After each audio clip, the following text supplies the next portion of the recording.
देखिए, मुझे नहीं लगता कि किसी एक चीज की मौत होती है, खास करके इस देश में।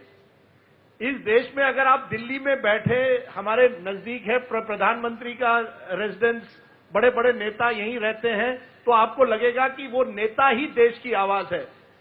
नेता देश की आवाज नहीं होती, जनता देश की आवाज होती है।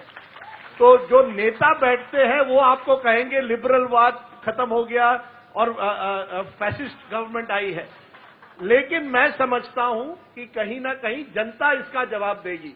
अगर आज आपको संडे के दिन पर हर एटीएम पे लोग त्रस्त नजर आते हैं और हमारे नेता मस्त हैं, तो वो जनता आपको जवाब देगी कि लिबरलवाद खत्म हुआ है या नहीं हुआ है।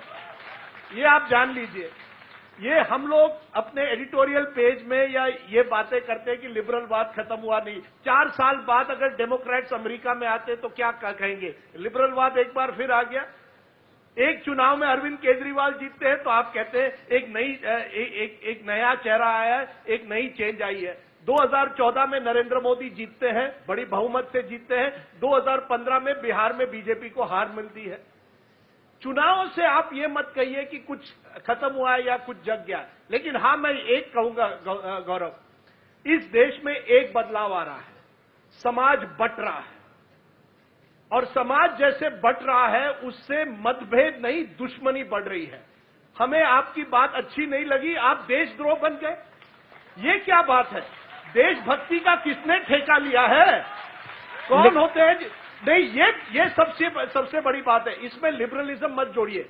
इसमें मैं पूछता हूं कि ये जो नेशनलिज्म की जो नैरेटिव है, ये कौन कहता है कि आपको ठेका मिल गया कि आप ही देशभक्त हैं? आप स्विस बैंक में अकाउंट रखते हो और आप देश को कहते हो कि मैं देशभक्त हूं। अरे कहां ये आपकी देशभक्ति है?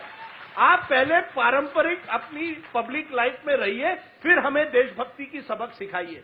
और ये मुझे लगता है फर्क आ गया है कि आपको हमारी अच्छी बात नहीं लगी, आप देशद्रोह बन गए। जेएनयू में हो या अब भी जो होता है, आप एक दूसरे में संवाद कहां है? हमें अगर आशुतोष की बात अच्छी नहीं लगी तो उसका मतलब नहीं कि आशुतोष देशद्रोही बन गया। देशभक्ति और देशद्रोह की जो नई राजनीति है, ये मुझे डराती है, क्योंकि ये भारत की भाषा नहीं है, ये किसी दूसरे देश की भाषा है।